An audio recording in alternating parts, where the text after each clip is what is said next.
ciidamada difaaca ee Buuhoodle ayaa howlgal military waxay ka sameeyeen Buuhoodle ayagoona fariin adag u diray mas'uuliyiinta maamulka Khaatumo iyo waliba waxgaradka deegaanka.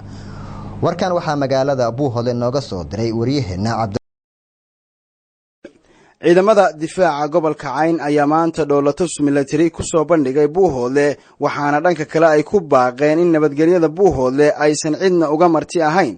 kacdoonkan ciidamada madaafiicda gobolka Cayn ayaa ku soo beegmaya xilli dhawaan madaxweynaha maamulka Khaatumo oo ku baaqay in dagaal laga bilaabo aaga Buuhoodle waxaana saraakiisha ciidamadu ay sheegeen in Buuhoodle aan hadda dagaal la gelin ee la xoreeyo deegaanada maqan ee gobolka Sool iyo nawaaxigeeda. Buuhoodlena taladeedu ay ka goodo isimada iyo waxgaradka deegaanka Buuhoodle waa sida ay hadalka u dhigeen. ugu horeyna waxa halkaasi ka hadlay qaar ka mid ah saraakiisha difaaca gobolka Cayn. shirkan waa shir ka imanaya saraakiisha ciidanka Buuhoodle ee difaaca had iyo habeen diyaarka u ah. fariintana waxay ku socotaa umadweynaha ku nool Sool Sanaag Cayn. saraakiisha gobolku waxay go'aansadeen amniga gobolka Cayn in ayna cid bilaadan ayna u daba fadhiisanaynin siyaabo jira awgood. run ahaantii fariintana waxay ku timid hawlaha maanta madaxda gobolka dhex joogta ay faraha kula jirto iyadoo aan wadan rabitaankii ciidan. waxa weeye ciidanku waxa uu 100% ka soo horjeedaa istaraatiijiga ciidan ee dhaqdhaqaaq ee ciidanka yare kooban maanta lagu wado. taasna aan u aragno qaab loogu gacan haadinayo cadowga.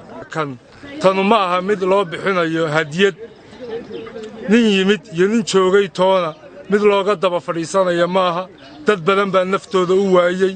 marka ummadda waxaan u sheegaynaa waxaa la yiri nin baa yiri Sayd Cabdilla Xasan anoo galiya cun joogo godka lagu cadaabiyo xuuga u hubeenshan Cali Khaliif waxaan leeyahay ilaa 2010kii yaanu ku lahayn kugu maalay maanta waxaanu ku leenahay kugu baabaan dadka reer Buuhoodlana waxaan leeyahay war reer Buuhoodlow nin baa hore u yiri baadida nin baa kula dayday daal la ka badan dadkuna moodi duul wada dhashan wax u doosoonayna doonahay inaan hashadayn abidkaaga.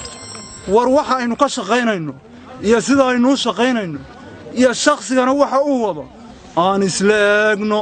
innaga maalin walba nin Hargeysa iyo Garowe saacidaya oo dana kaga xidhan yihiin nafuuli maayo dana siyaasadeed u leeyahayna.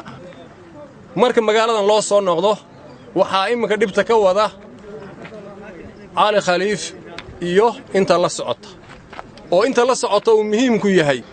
magaaladan waxaa la marinayaa iyo dadkii u talin jiray inaan garaad waxba la weydiin iyo sintoona. waxaa la marinayaa inaan nabadoon waxba la weydiin. waxaa la marinayaa inaan garbood iyo culimo iyo waxgarad waxba la weydiin. waxaa la marayaa in ciidamadii laga kaaftoomay oo la yiri waxba ma yihidin annaga wax qabanayna. arrintaasi waxay ku salaysan tahay cadalka cad hadeer aynu ognahay ee waxaan weeraraynaa ceegaaga iyo wudhud yaa weerari kara ma 7 baabuur Sarmaan jooga weerari karaan is weydiinay oo ciidan xukuumaya ma jiro aan wada tashan. talada Buuhoodle reer Buuhoodle iska leh bulshooyinta reer Buuhoodle iyo deegaamada Soomaaliland haysato kuwa ay haystaan waxaanu ka daba fadhiisanaynaa dadka ceegaag jooga dadka wudhud jooga iyo meelaha la midka ee deegaanka ee qaxaya ee barakacaya kuwaas aan ula tashanayna. laakiin sida qoladan ma odhanayna amiir anta amiir marnihin anagu kuwa. ugu dambeyntii ayaa waxa halkaasi ka hadlay Korneyl Cabdi Fataax Kiisteed oo fariin adag u diray madaxweynaha maamulka Khaatumo iyo isimada deegaanka. ciidanka hore waxaa u dhacday inay u kala qaybiyeen oo beel ay madaxa isugu galiyeen inay isimadayadii warbaahinta isla hortaageen ma aqoonsan inay ismaan dooran hadda annagana dooranay iyagu shaqaba kuma leh inay uqaasheedii yiraahdeen waa bedelaynaa sida askar ay xukumaan. waxyaabaha horta markuu horeysa Buuhoodle waa magaalo dhulbahante laakiin waa dhulbahantaha xalaasha. Cali Khaliif iyo beeshiisa oo ku saacidaysa Buuhoodle in fidna ka dhacdo waxaan leeyahay war dad tolaynahay naga daaya uma dul qaadanaynin hadda wayna soo kartee naga daaya.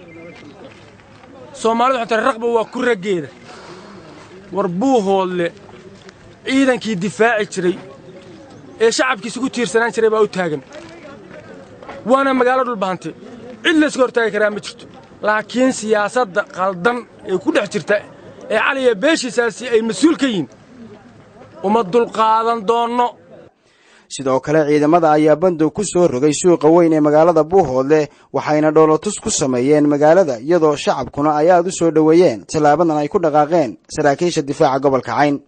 Cabdicasiis Aadan Jaamac Telefishka caalamiga ee Kalsan Buuhoodle.